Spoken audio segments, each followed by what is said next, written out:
செம்ம ஈஸியான டேஸ்டியான டயட் ரெசிபி பார்த்தலாமா? பன்னீர் ஃப்ரை வித் தக்காளி தொக்கு. அது எப்படி பண்ணுறதுன்னு பார்க்கலாம் வாங்க. கண்டிப்பாக ட்ரை பண்ணி பாருங்கள், செம்ம டேஸ்ட்டாக இருக்கும். 4 வெங்காயம் 3 தக்காளி எடுத்து நல்லா கட் பண்ணி வச்சுக்கிறேன். ஒரு கடாய் வச்சு அதில் எண்ணெயை ஊற்றிக்கிறேன். எண்ணெயை ஊற்றி நான் என்ன பண்ணிக்கிறேன், ஸ்பைசஸ்லாம் போட்டு வெங்காயம் சேர்த்துக்கிறேன். நல்லா ப்ரௌன் ஆனதுக்கப்புறம் இஞ்சி பூண்டு பேஸ்ட் எடுத்து நல்லா பச்சை வாசனை போனதுக்கப்புறம் தக்காளி சேர்த்துக்கோங்க.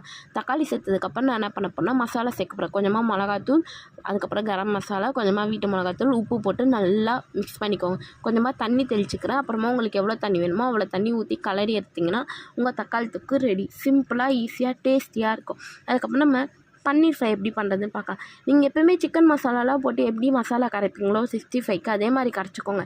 கரைச்சிட்டு அது கூட வந்து நான் என்ன பண்ணிக்கிறேன்னா பன்னீரை வந்து சேர்த்துக்கிறேன்.